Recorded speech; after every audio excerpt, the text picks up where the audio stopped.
I'm sick of saying hello to Roberts. Hello, kia ora, kaya, talking about mentally healthy and how we walk around looking like we're mentally healthy, and there's a whole lot of stuff happening inside.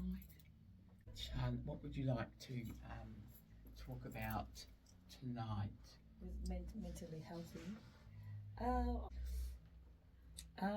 Lately I've been got my new job. Yeah. Driving big prime movers. With misogynistic males? Actually very nice males. So far.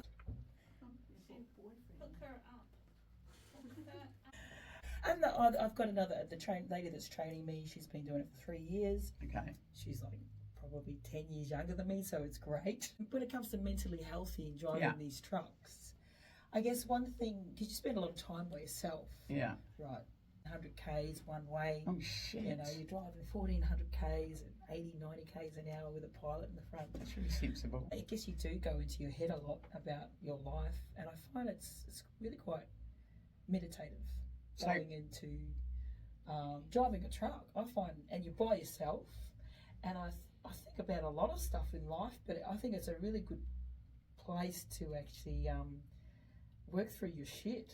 So, give us an example of working through your shit while you're driving 1,400 kilometres. Oh, I listen to podcasts. Okay, so how do I work through it? Yeah. Well, you know, I had a breakdown with my mother. Okay, right? good. Okay, let's talk about that. Yeah, so I can't live with myself without having a relationship with her. That's right, I remember. Yeah, so I spend all this time by myself. I've been thinking about, you know, my mother and trying to patch up this relationship or, you know, just cut it off for good. Yeah. So I rang her this morning and I said to Mum, how you going? She was very, had her ears turned on. Mm-hmm. Usually she talks about, gossips just about her mates, and it's a very surface level, but this morning was the deepest conversation I've ever had with my mother. Oh, wow. Because I haven't spoken to her for about 3 months. Wow. Because of, you know, just her shit. And I guess I cut it down the line. I said, Mum, you have a pattern of breaking promises and never coming through. You hold people on for like 2 years, and then when it comes to the crunch and you've got to do it, you pull out a week before. You know, like she's done it about 4 times in my life where, you know, I live in Western Australia, get her to come 400 Ks down to meet me at a point where there's a family get together. She pulls out a week beforehand. Although there's been 2 years preparation for her to make that distance. And but she's done it several times, and then she's done it with her own siblings. They've passed away. She hasn't been home to New Zealand for 40 years. She just hasn't made an effort. And so she leads people on for like 12 months, and then when it comes to the crunch, she's just been led, and it just pisses me off. I said, Mum, just tell people the truth. Stop lying to people about, you know, like who you are, because if you can't afford to do something, or you're not good at preparing yourself to go to your brother's funeral, or to meet us in Brisbane, or to make it the distance, just tell us the truth, because I feel like you're fucking us around. Yeah. You know, you're leading us on. And she's like, and because I said, what's the point of this conversation? I said, well, this is either the goodbye, I don't want to talk to you ever again, or you're gonna face your shit and be honest with your siblings and your family, because throughout my whole life since I've left home, you've not made an effort to come together with your family. It's all about that 20-kilometre radius, your comfort zone. You won't leave that 20-kilometre radius of your home because of whatever shit that you can't sort of face in life. Well, good on you. But it's the deepest conversation I've ever had with her in 30 years. She's never let me, because usually she hangs up because she doesn't want to hear about it. But I gave her the ultimatum. I said, Mum, this is either my final goodbye and never hearing from me again because I'm sick of your shit, or you're going to actually face your shit and tell the truth to your siblings, and not have your siblings ringing me up asking me to pay for your shit that you've committed to them for a year or 2 years in the last 2 weeks, because you've said, I can't come because I haven't got any money. But you've just led them on for a year or two, saying that you're going to make it to this family get together or an unveiling, which, you know, the only reason she had her passport, she didn't have a passport for 30 years, is because I filled out the form for her when she came to visit me in December. So it's like, yeah, it's been really disappointing. My mother's been very disappointing, but today I felt like there was a breakthrough. So what happened? Did she say anything about why she does the things that she does? Well, doesn't turn up. Well, she blames it on my father. They haven't been together for 30 years. Your father should have done this, and that's why I've got no money, and that's I have to pay my bills. I said, Mum, you know, she goes, and my siblings weren't there for me when I was 16. I said, Mum, you're nearly 70 years old. Yeah. Get over yourself. You know, they've got family too. They've got shit in their life too. I've never had this conversation with you because I've let you get away with it too much. So the shit hit the fan because I gave her an ultimatum. I said, you have to either wake up or you won't see me again.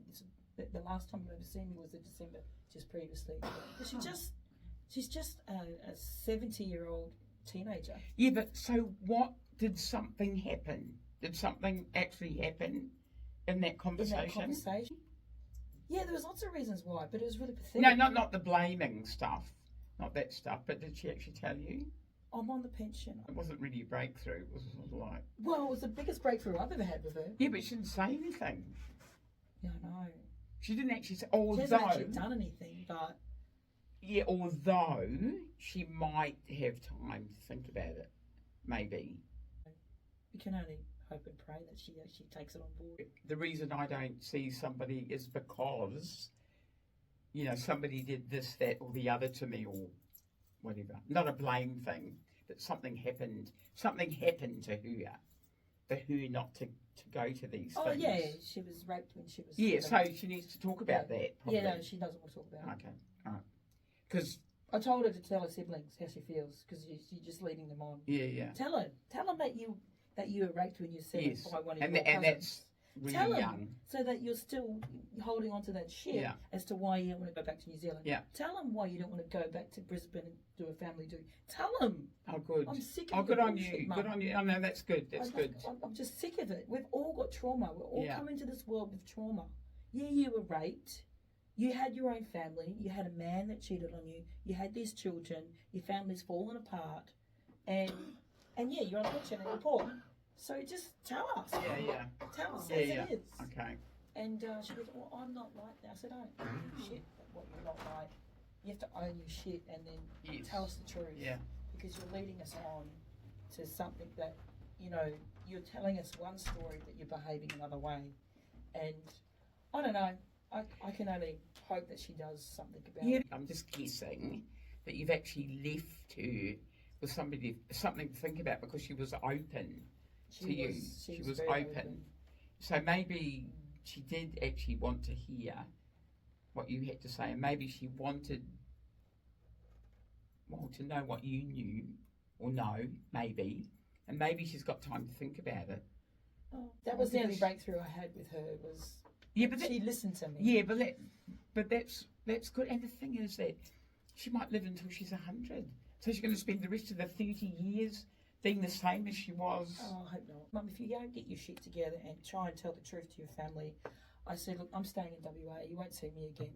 I've got my other family over here that I'll in Kalgoorlie. They'll be my new family that I'm going to 100% stick to. Yeah. You can do what you got to do with your 20-kilometre radius. Yeah. And you have a choice, Mum. You're good on you, though. Do you want to have a relationship with me and be honest and downright brutal with yourself? Yeah. Or do you want to live surface level and then hide behind your trauma? Yeah. That's what I did. And it was honest. Time. Yeah. And it was honest and truthful. She's the eldest living sibling out of 11 siblings. Oh, shit. Right? Everyone's dying off. She hasn't been to one funeral. Oh, no. She didn't go to her mother's funeral. She didn't go to her grandson who committed suicide's funeral. She didn't go to her latest brother's funeral. Her other sister in New Zealand's sick.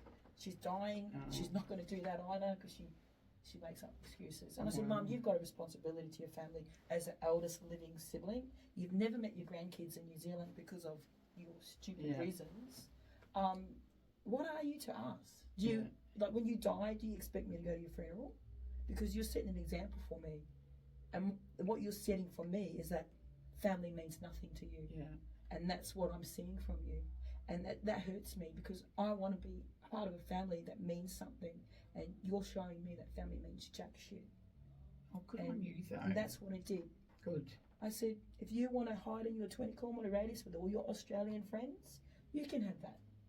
But I'm choosing my blood family in WA, and if I have to cut, let you go, I'm just letting you know this is going to be our final contact until you make a difference. Oh, good on you. No, that's fantastic, I reckon. So that, because I just thought like she was just jealous of me, like as per the last conversation. I just thought that my mother thinks like that everything I've achieved is because I'm copying off her, and it just feels like she doesn't actually love me. She loves you. I'm sure she loves you. Well, I just pretty much said I don't want to have a relationship with her unless she owns her shit. Yeah. So that was one of the breakthroughs I had today with her, and hopefully I can only hope that she makes an effort with her own siblings. Yeah. Because she pretty much said to me, she goes, "Oh, they mean nothing to me. It's my 4 kids." I said, "Bullshit, Mum. I already know how you feel about us. And I feel like you're jealous of me for I don't know why. You're 25 years older than me. You should be setting an example for me. But I feel like you're just jealous of me because you're not actually setting an example as a grown-ass woman." Yeah. Maybe you've achieved all the things that she maybe should have or could have or... That's what I think the conclusion is.